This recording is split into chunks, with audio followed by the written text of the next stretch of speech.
Hello, beautiful people. It's nice having you here again. My name is Olayinka Bosede Ojo, and I am your lecturer for Anatomy and Physiology of Farm Animals. I'm very happy to be here, and I know you feel the same. Today's topic is on reproductive system of a chicken and egg production. As a way of introduction, the avian reproductive system requires both a male and female, meaning that it is heterosexual. And each of these chicken, the male and female, contributes the diploid number of chromosomes, which is 78 for chickens. The haploid number is 39. The female contributes her own, 39 haploid number in form of ovum, which is carried by the egg yolk produced by the ovary. And this yolk is released from the follicle of the ovary and then it's moved to the oviduct. In order to reduce the weight of flight, most of these birds have only one functional ovary, which is usually the left. And it is this left one that produces the yolky eggs. These eggs are fertilized at the upper part of the oviduct, which is similar to the fallopian tube and uterus of mammals. And after this fertilization, this egg is now passed down, or we call it ovum, is passed down for the white part of the egg, which is known as albumin, to be added or to be laid around the yolk. Then continuously, this egg or the albumin plus the yolk roll down continually over through the oviduct for the shell to be overlaid on it at the shell gland or uterus.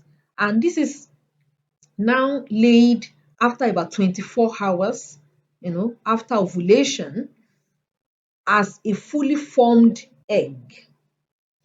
Now, finally, this egg is covered in a layer of mucus, which helps to reduce friction while in the process of oviposition, that is the release or the laying of a fully formed egg by a chicken. Now, this image shows the internal organs of a chicken. Here we have different internal organs. We have the reproductive system, we have the respiratory system, we have the digestive system, and a host of other systems. Now, in this particular image, how you can follow this arrow, this cursor. Uh, this forms this part is known as the ovary. This part I'm pointing at is the ovary. And here we have the oviduct, which is convoluted or slightly twisted. And this is embedded towards the uh, upper part of the chicken back. Now, for the purpose of this lecture, I will just talk only or concentrate only on the reproductive system image. Now, let's go to the ovary. The ovary is a cluster of developing yolk or ova that develops in hierarchy. That is, we have the biggest one, the next smallest, then the smaller, then the small, and then continuously. That is in hierarchy, and is located at the midway between the neck and the tail of the bird, attached to its back, just as seen in the earlier image. This ovary, when it's fully formed, can have up to 13,000 to 14,000 yolk, and most of them don't normally develop to the point of ovulation. Each ovum represents a single cell which is surrounded by a vitelline membrane. Now, as this ovum develops, yolk is added. It's a continuous growth process which starts as follicle and then ends as a yolk. Now, the color of this yolk comes from the fat-soluble pigment called xanthophylls. It is the diet of the egg that determines the color of the yolk. In certain times, you see the yolk being this golden yellow. Sometimes it is maybe white or off-white color. All this is determined by the diet of the animal, of the chicken. If you feed your chicken with yellow maize most of the time, then as part of the diet or the diet composition of the diet, your egg will likely have a yellowish yolk, formed. Thank you so much. This image is showing us a freshly removed hen's reproductive system, which is also known as oviduct. Here we have the ovary. Can you see it is in hierarchy? We have this biggest size, which is about to ovulate, that is be released. We have this is the next one, this is the next one, and we have these two and some tiny ones that are still undergoing development. So this shows that the ovary contains clumps of egg or yolk that develops in stages or in hierarchies. Now, after covering this ovary, we have the infundibulum. We also call it funnel. This encloses this ovary such that when there is an ovulation process taking place, the yolk that is ovulating or releasing is being released will automatically be cut in quote by the infundibulum, and this will now be passed to the other part of the oviduct, the first part being magnum. Now it will be passed here where substances like the albumin will be added. Then we have it rolls next to the isthmus, from the isthmus to the shell gland, the isthmus where the membranes will be added to the shell gland where the developing egg stays for about 21 hours for the shell, mostly calcium chloride to be added, and then it comes out as a fully formed egg in the process of oviposition. So between the ovulation process, that is release of matured ovum from the ovary, to the release of a fully formed egg through the vent is known as this time frame is between 23 and 26 hours. And so this is ovulation, that is the beginning, and the end is known as oviposition. What did I call it? Ovulation. This is the beginning of the release of the yolk. Then the fully formed egg, the release of the fully formed egg is called oviposition. Thank you. Thank you so much. Yeah. The oviduct. We'll pick the parts of the oviduct one by one and discuss briefly for a better understanding. The oviduct, the second part, aside the ovary, we have the oviduct, which represents the second part of the female chicken reproductive system. This oviduct is a long convoluted tube that is coiled up. It is coiled and represents about 25 to 27 inches long when it is fully developed. It is divided into 5 parts. It is divided into 5 parts, and then these parts, it is divided into 5 parts. And these parts contain, we have the infundibulum, the funnel, we have the magnum, we have the isthmus, we have the shell gland, and the vagina. Now, the infundibulum of funnel. This represents the first part of the oviduct, and it is about 3 to 4 inches long. It engulfs or literally catches the ovum as soon as it is released from the ovary through the process of ovulation.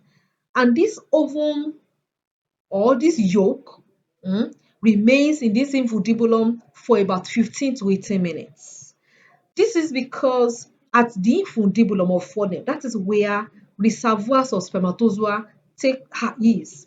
And for a period of about 10 to 14 days after the hen has mated the cockerel, these sperm cells stay there along the oviduct and the infundibulum for a period of 10 to 14 days, awaiting any yolk that will be released. So as soon as this yolk is released into the infundibulum, they penetrate the yolk immediately and fertilization takes place. And so all eggs that will be laid within the 10 to 14 days of mating with a cockerel, it is most likely that these eggs are fertilized. Now, the next part is the magnum. What did I call it? Magnum. The magnum is 13 inches long, and it is also known as large from a Latin word. It is the largest section of the oviduct, and the ovum remains here for about 3 hours. 3 hours. And during this time, the thick white albumin is added. The next part is the isthmus. The isthmus is about 4 inches long.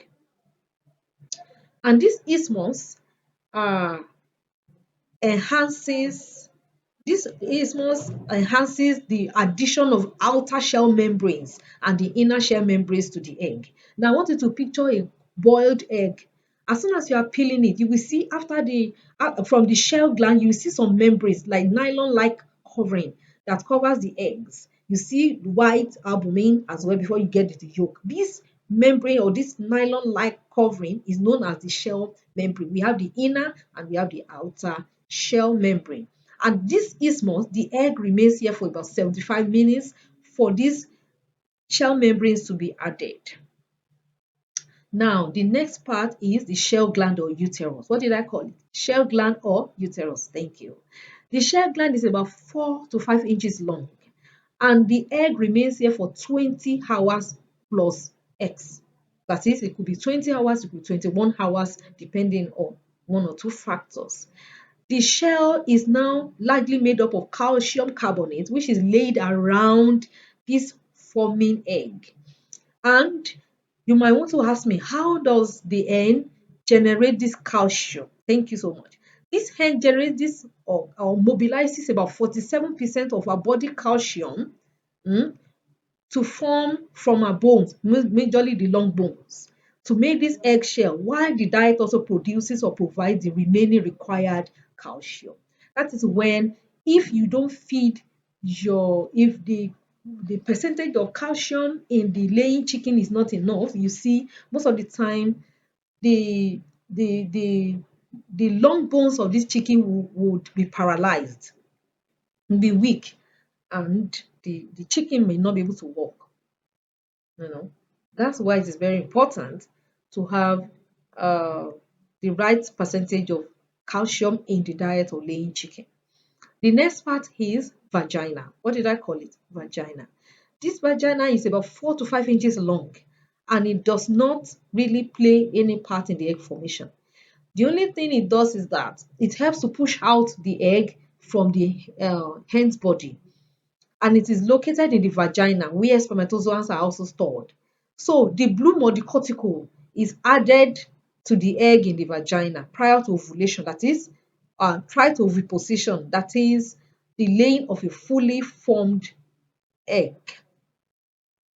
Now, near the junction of the vagina and the shell gland, we have certain deep glands that are lined with simple columnar epithelium, which is a type of covering or tissue covering that is experienced in animals.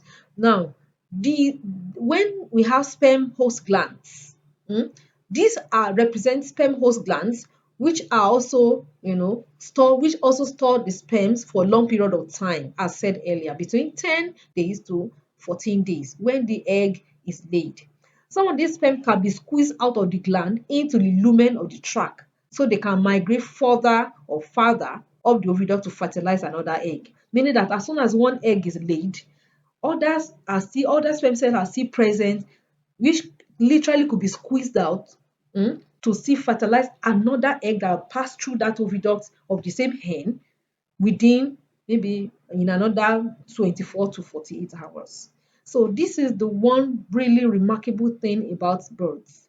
These sperm really remain viable at body temperature, despite the fact that the body temperature in mammals cannot uh, enhance spermatogenesis. But in chicken, the spermatogenesis still takes place and the sperm cells are still viable, even though it is within the body of the animal. This image still represents the oviduct of the chicken. Here is a clearer image where we have the ovary, I said earlier, the magnum, the isthmus, and the soft egg that is in the shell gland, and experiencing chelation or addition of calcium chloride. And then this is the cloaca. Can you see the opening? A wide, big opening that where oviposition takes place. Now here we have the internal, part or the anatomy of an egg. A quick one will have, this is the developing embryo here, this dot.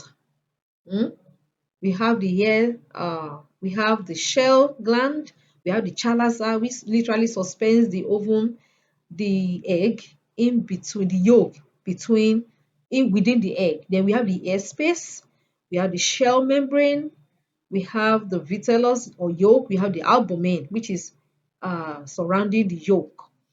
For a fertilized egg, we have the hair space, we have the vitellus, the albumin, the amniotic liquid, the embryo, and the allantoid fluid, all needed for a full development of a chicken. Now, we talk about a clutch. Birds are laid in clutches. Now, this clutch consists of one or more eggs. That is, it's just like a pack or a set of eggs, or a set of eggs, that are formed from a nest or at a particular that is meant to be laid within some certain days.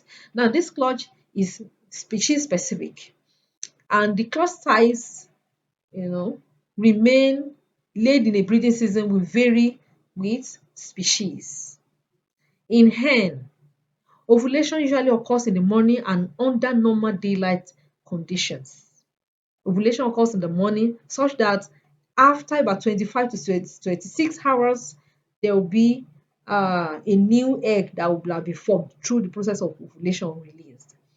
This includes about 3.5 hours to make the albumin, 1.5 hours for the shell membranes, and about 20 hours for the shell itself.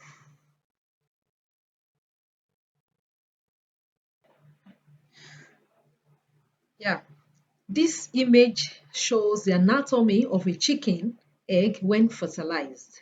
Here we have the developing embryo, we have the shell, we have the chalaza, we have the hair space, we have the shell membrane, the vitellus or yolk, the albumin white, and we also have the hair space here. We have the amniotic fluid, we have the embryo itself, and then the allantoic fluid. Now, let's talk about the functions of these parts or the anatomy of this egg, fertilized egg. Now, the hair space enhances respiration, then enhances also pressure adjustment and functions to remove soluble and gaseous waste products, within the egg. Then we have the vitellus, which serves as the primary nutrient source for the developing embryo, providing essential lipid, proteins, and other nutrients necessary for the growth of the uh, chicken. Then we have the chalaza. The chalaza holds the yolk at the center of the egg. It literally suspends the yolk and maintains its position during storage and development. The amniotic liquid surrounds the fetus, cushions and protects the developing fetus to facilitate its movement, then regulates the temperature and supports the development of the lungs and the digestive system, while the allantoid fluid functions as storage site for embryonic wastes and facilitates gas exchange with oxygen that is already absorbed through the egg shell. Now, this place talks about the clutch, that is a conglomerate or a combination of many eggs, a set of eggs that needs to be laid within a fairly tight limit. Now, this varies between species, it is species specific. And in hens, when ovulation occurs in the morning, and then it also occurs normally during the daylight conditions. The total number to get a fully new egg is between 25 and 26 hours. Now, which includes 3.5 hours to make the albumin, that is the egg white, then 1.5 hours for the shell membrane, that is the light nylon-like cover, and then about 20 hours for the shell itself. Then let's quickly talk about reproduction and photoperiod.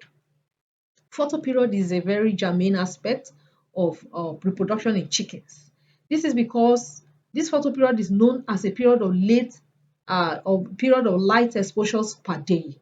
Now, reproduction processes in all female animals are subject to this regulation, or these changes, light changes known as photoperiod. Now, when we have longer periods of light, it is associated with the release of gonadotropin releasing hormone, which is an hormone formed in the hypothalamus. The hypothalamus is located at the base of the brain. And this gonadotropin releasing hormone releases the luteinizing hormone from the anterior pituitary gland. Luteinizing hormone is the hormone of ovulation. It enhances ovulation process. That is the release of matured egg from the ovary. Now, different breeds of domestic chickens are selected for their high egg production characteristics. And this begins if they reach maturity during their early spring, that is during the period of increasing daylight. And also falls during the period of decreasing daylight. So when there is an increasing daylight, the egg production increases, and vice versa for decreasing daylight. So when chicken is raised during the spring, it reaches maturity quickly and begins to lay eggs at early ages. So the egg size is reduced when smaller, younger chicken begin laying. So when a hen is allowed to start laying too early, the size of the egg produced will be smaller in size. And so producers normally prefer to delay or to manipulate this photo period so that the starting point of laying of chickens will be such that it will favor a moderate big size egg. And this is the application of photo periods to reproduction in uh, chickens, laying chickens. Now let's talk about egg abnormalities. We have different abnormalities, we have different deviations from the normal when we are talking about egg production or egg laying in chickens. Sometimes we might have double yolked eggs, which might occur when two follicles, that means two yolks, are released from the ovary at the same time. Although it's rare, but it happens. Now, this could be primarily due to the age of the hen, genetics, then when the ovary is very active, that is, which produces two that grows at the same hierarchy and ready for release or ovulation at the same time. And when we also have high activity reproductive hormones in the peak of egg production. Another reason that also causes the double yolk eggs is introduction of herbal supplements. There was a particular research that I was aware of some years back that particular herbal supplements such as moringa stimulates double egg yolks in certain species of laying chicken. So some herbal supplements can also stimulate this rapid or active production of reproductive hormones that now causes growth or development of the egg yolk at the same pace, such that the ovulation of two will occur at the same time to now form a double yolked egg.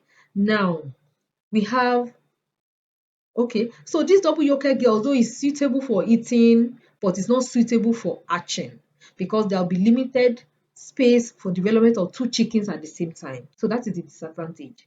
Now the yolk, we have number two, we have yolkless eggs. What did I call it? Yolkless eggs. What could cause yolkless egg? This could be maybe a bit of tissue is sloughed off the ovary or oviduct, and the body of the chicken now assumes it to be yolk. And so this now causes formation of other parts, that is the albumin is added, the inner and outer shell membranes are added, the shell is formed only for the fully formed egg to be yolkless. So this also occurs. Now, still under the yolkless eggs, it is normally formed, okay? So this tissue now stimulates secretory glands of the different parts of the oviduct and yolkless egg results, as said earlier. Another one is shell thin spots or shell ridges. Now, this happens probably when there was a damage in the shell while within the shell gland, when the shell is being formed within the shell gland. Maybe the chicken, jumped off or was rough handled or something, causing as at the time the yolk is being formed in the shell gland. And so this might cause a little bit of damage to the shell, and then it's now being repaired quickly. Still, by the time the egg is laid, it now forms like ridges. Now, although it will not be cracked, sometimes they are weaker than the normal egg and cannot be also used for hatching. Now, another one is shellless egg. What did I call it? Shellless egg. That is egg laid without shell. Now, occasionally this can happen when the egg comes out of merely fluidy containing the ovum, containing the yolk and the albumin whites, in form of watery-like substance without, or like balloon without the shell. Now, maybe probably this could have happened when at the formation of the after the ovulation, in the formation process, this egg perhaps managed to slip over or slip past the shell mechanism, and then the shell was not deposited. This egg does not mean particular type of egg does not mean this chicken is diseased, but probably there's need for adjustment of the diet or something. So now another one, we have an egg within an egg, that is a fully formed egg within another fully formed egg. This can also occur when the egg nearly almost ready for oviposition, that is ready for laying, and there's a reversal or reverse direction, such that another, it now starts again from the beginning, such that the new white part is overlaid, the shell, another second shell is overlaid, and there's a oviposition takes place. Now, this reversal, now causes encasing of one fully formed egg in another fully formed egg. Although this is very rare, and the reason for it is not exactly known. This image represents a thin shelled egg. This B, the one here represent ridges, that is like squeezed, or with lines, egg formed but with lines. Then here we have pear-shaped egg, and here we also have football-shaped egg. So a lot of things happens in very rare condition, although it is possible. Thank you so much for your attention. May you be blessed. Thank you.